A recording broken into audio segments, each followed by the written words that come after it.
Mendengar kata panti asuhan, bayangan kita adalah sebuah rumah besar berisikan anak-anak yang mendapat kasih sayang dan perawatan dari pengasuh mereka. Walau beberapa mungkin kekurangan dana untuk bisa makan enak, kepedulian pengurus yayasan biasanya bisa mengobati kekurangan-kekurangan tersebut. Panti asuhan menjadi tempat yang penuh keceriaan, terlepas dari segala kekurangannya. Namun ternyata, ditemui dalam beberapa kasus, justru rumah yatim piatu malah berkelakuan sebaliknya.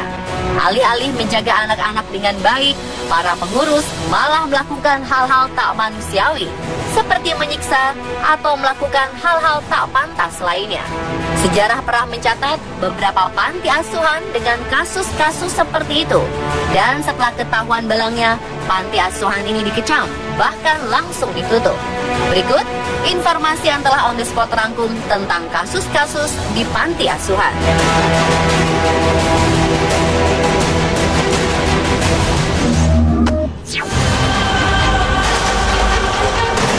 Pengadilan menetapkan hukuman bagi 6 orang tersangka, termasuk diantaranya Direktur Pendiri Panti Asuhan yang dikelola pihak swasta di Mumbai beberapa tahun silam. Hal tersebut dikarenakan mereka memperkosa 5 orang perempuan penghuni panti yang menderita keterbelakangan mental, dengan 3 korban diantaranya adalah anak di bawah umur. Seorang korban penderita TBC sampai tewas usai mengalami kekerasan seksual. Oleh karena itu, Perdana Menteri menuduh Direktur Panti, Ramchandra Karanjule, bertanggung jawab atas meninggalnya sang anak sehingga mendapat tambahan hukuman. Sementara 4 terdakwa lainnya dibebaskan karena kurangnya bukti. Diketahui bahwa pelanggaran asusila ini dilakukan di panti asuhan yang terletak di daerah Kalamboli di Navi Mumbai.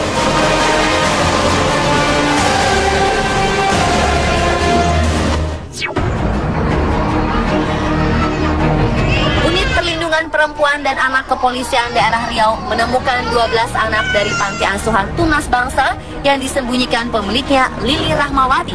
Ke-12 anak ini dibawa ke rumah aman Dinas Sosial Riau. Diketahui anak-anak ini disembunyikan di daerah Tampan dan Kampung Dalam. 5 anak yang disembunyikan di Tampan ini akhirnya diserahkan secara langsung oleh suami Lili kepada polisi.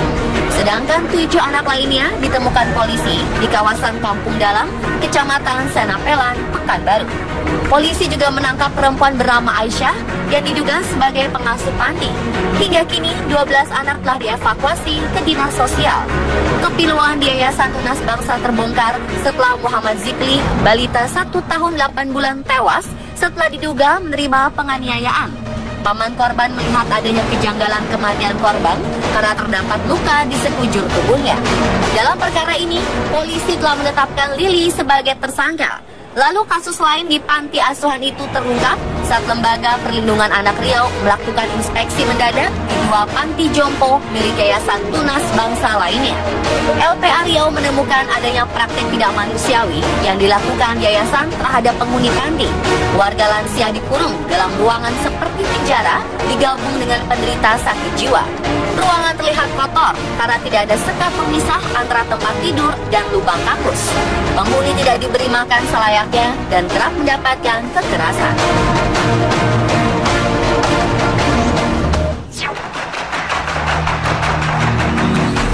Pengelola atau pemilik panti asuhan Rizky Hairunisa EV tak hanya tersandung kasus penganiayaan dan kekerasan terhadap anak, namun bidan yang berstatus pegawai negeri sipil ini juga diduga pernah melakukan human trafficking.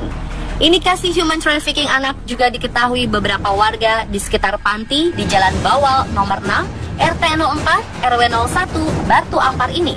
Kasus penganiayaan yang terjadi di panti asuhan ini disebabkan lemahnya pengawasan dari pemerintah, khususnya Dinas Sosial. Padahal sebelumnya panti asuhan Rizky Hairunisa juga dilaporkan dengan kasus dugaan serupa pada 2013 lalu.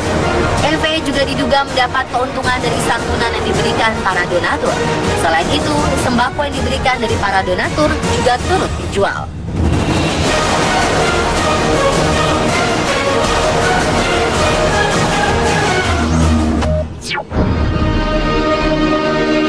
Kawit berdiri di Amerika Serikat pada 1940-an dan berhenti beroperasi pada tahun 1970-an. Panti asuhan ini memang sudah ditutup, bahkan gedungnya pun sudah dibongkar. Tetapi hal itu tidak bisa mengobati luka anak-anak asuh yang dulu pernah disiksa di sana. Seorang korban, Howard Wena, masih bisa melihat dan merasakan kekerasan yang ia terima saat masih tinggal di panti asuhan tersebut. Ia mengaku pernah menjadi korban pelecehan seksual di tahun 1950-an yang dilakukan oleh John Poland serta suster yang mengasuhnya. Ia mendeskripsikan bekas tempat tinggalnya itu sebagai film horor.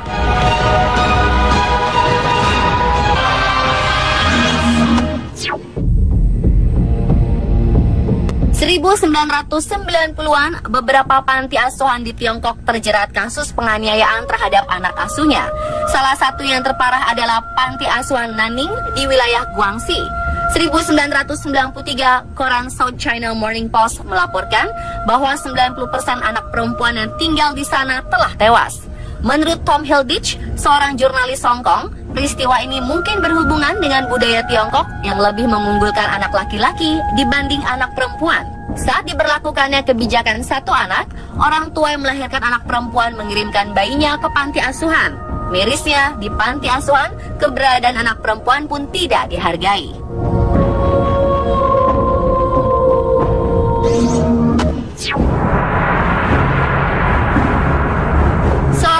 Asuh yang diadopsi dari rumah Unjer ini harus menjalani 13 operasi untuk menyembuhkan kecacatan yang ia derita akibat penyiksaan.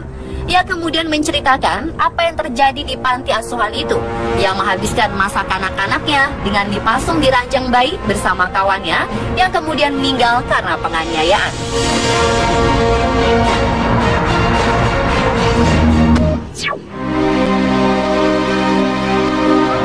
Jika bukan karena seseorang yang mengunggah video berisi kekerasan di panti asuhan Mazanovsky, mungkin hingga saat ini anak-anak asuh di sana masih mengalami penyiksaan.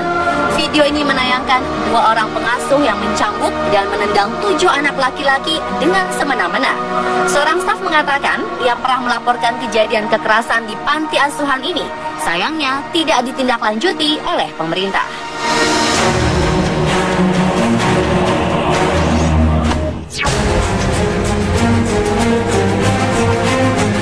Kasus pemerkosaan terjadi berulang-ulang di panti asuhan ini. Kejadiannya sudah sangat lama, yaitu di tahun 1950-an.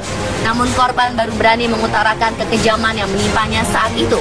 Tidak hanya anak-anak, karyawan perempuan pun menjadi korban kejahatan seksual yang dilakukan oleh pemimpin panti asuhan St. Joseph Mill Hall, Australia. Parahnya, setelah diperkosa, mereka dipaksa mengaku berdosa karena tidak bisa menjaga kesucian mereka.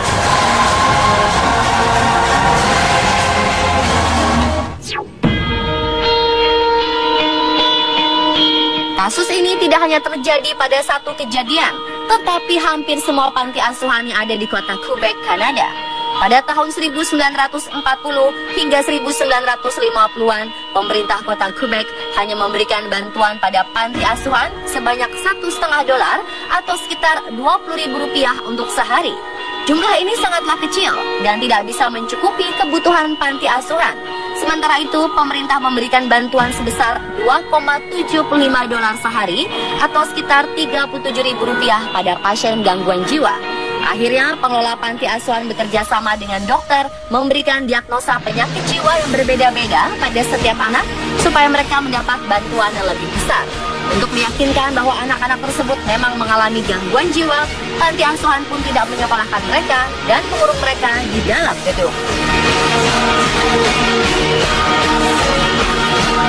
Dan itulah pemirsa kasus-kasus di panti asuhan versi Sport.